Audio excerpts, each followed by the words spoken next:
Từ xưa đến nay, con người luôn mải miết theo đuổi những mục tiêu, khát vọng, nhưng không phải lúc nào họ cũng có được những gì mình muốn. Chúng ta đều có những lúc thất bại, cảm thấy bất công và đôi khi không thể lý giải được tại sao mọi thứ lại không đi đúng hướng. Tuy nhiên, có thể cuộc sống không phải lúc nào cũng được sắp xếp theo cách mà chúng ta mong muốn, và có những điều mà chúng ta không đạt được, thực ra là sự bảo vệ của vũ trụ dành cho chúng ta. Câu chuyện của người đàn ông đi tìm hạnh phúc là một minh chứng sống động cho những gì đang được bảo vệ. Hãy tưởng tượng có một người đàn ông suốt đời tìm kiếm một cây cầu dẫn đến mảnh đất hạnh phúc. Anh ta đi qua biết bao con đường, gặp gỡ bao nhiêu người, nhưng mãi mãi không thể tìm thấy cây cầu đó. Chỉ đến khi anh ta ngừng tìm kiếm và tình cờ nhận ra rằng hạnh phúc không phải ở nơi xa xôi mà ngay trong chính trái tim mình. Từ đó anh ta mới hiểu rằng đôi khi cuộc sống không cần chúng ta phải chạy theo mọi thứ, mà chỉ cần dừng lại và chấp nhận những gì đến với mình. Sự bảo vệ này đến từ việc không phải lúc nào chúng ta cũng có thể có được những điều mình muốn. Cuộc sống này như những dòng nước chảy xiết, có những đoạn suôn sẻ, nhưng cũng có những đoạn gập ghềnh, đầy thử thách. Và khi chúng ta không thể đi hết con đường mình mong muốn, có thể đó là lúc chúng ta cần dừng lại để nhìn nhận lại mọi thứ. Câu chuyện về sự an bài của vũ trụ. Một ví dụ nữa về sự an bài của vũ trụ chính là câu chuyện của một người phụ nữ trẻ. Cô đã yêu một người đàn ông rất sâu sắc, nhưng cuối cùng anh ta rời bỏ cô. Cô đau khổ, cảm thấy như cả thế giới sụp đổ. Sau đó cô gặp một người khác và tưởng chừng như đây là người đàn ông cô sẽ gắn bó trọn đời. Tuy nhiên, hôn nhân của họ nhanh chóng trở thành một bi kịch và cô phải chấm dứt mối quan hệ này. Một lần nữa, cô chìm trong nỗi tuyệt vọng. Nhưng khi cô tập trung vào bản thân và không còn hy vọng, một người đàn ông thực sự phù hợp với cô xuất hiện. Họ kết hôn trong sự bình yên và hạnh phúc. Khi nhìn lại, cô mới hiểu rằng người đàn ông đầu tiên dạy cô cách chịu đựng, người thứ hai dạy cô cách buông bỏ, và người cuối cùng dạy cô về tình yêu thật sự. Nếu cô không biết buông bỏ những gì không thuộc về mình, cô sẽ không bao giờ tìm được hạnh phúc thật sự. Cuộc sống là một chuỗi những sự kiện không ngừng thay đổi. Mỗi một sự kiện trong cuộc sống đều có lý do của nó, dù chúng ta có hiểu được hay không. Những thất bại mà chúng ta gặp phải, những cánh cửa đóng chặt mà chúng ta không thể mở được, đôi khi chính là cách vũ trụ bảo vệ chúng ta khỏi những điều tồi tệ hơn.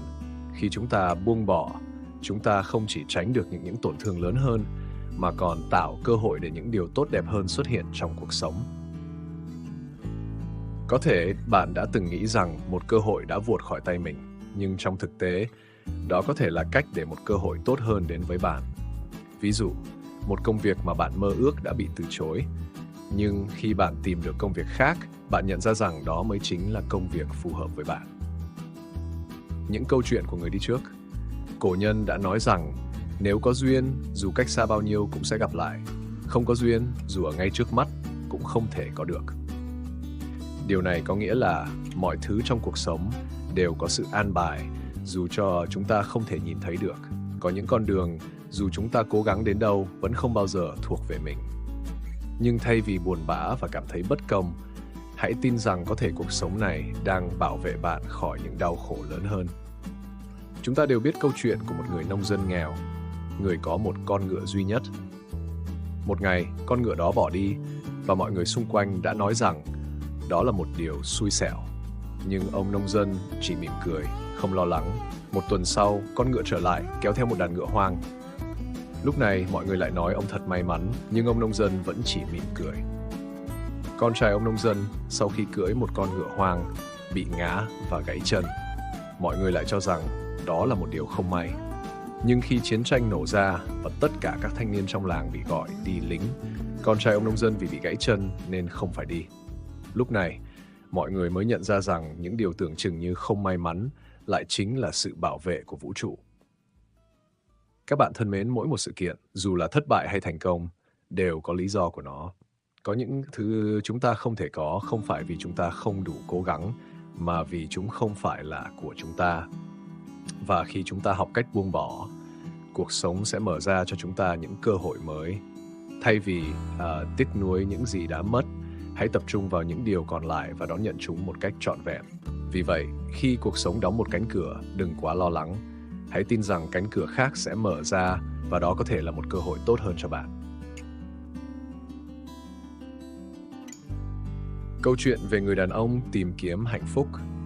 Câu chuyện về người phụ nữ vượt qua đau khổ trong tình yêu. Và câu chuyện về ông nông dân đều có chung một thông điệp. Mọi thứ trong cuộc sống đều có lý do của nó. Không phải tất cả mọi thứ đều là ngẫu nhiên, và những điều chúng ta mất đi không phải lúc nào cũng là thất bại. Đôi khi đó là sự bảo vệ của vũ trụ để giúp chúng ta tránh xa những điều tồi tệ hơn. Vậy nên, hãy học cách chấp nhận, buông bỏ những thứ không thuộc về mình và tin tưởng vào quá trình cuộc sống. Bởi vì khi chúng ta để mọi thứ diễn ra theo đúng lẽ tự nhiên, cuộc sống sẽ đưa chúng ta đến đúng nơi mà chúng ta cần đến, mà chúng ta đến vào thời điểm mà chúng ta sẵn sàng đón nhận. Nếu bạn thấy video này hữu ích thì đừng quên nhấn like và chia sẻ video đến với những người bạn yêu quý. Và đừng bỏ lỡ những video thú vị khác. Hãy đăng ký kênh và bật chuông thông báo để luôn nhận được những nội dung mới nhất từ chúng tôi. Hãy để lại suy nghĩ của bạn dưới phần bình luận và chia sẻ những câu chuyện của chính bạn về những lần cuộc sống không đi theo kế hoạch nhưng lại đưa bạn đến những điều tốt đẹp hơn. Cảm ơn bạn đã xem video. Chúc bạn luôn giữ vững niềm tin và đón nhận mọi thử thách trong cuộc sống một cách bình an và sáng suốt. Hẹn gặp lại trong những video tiếp theo.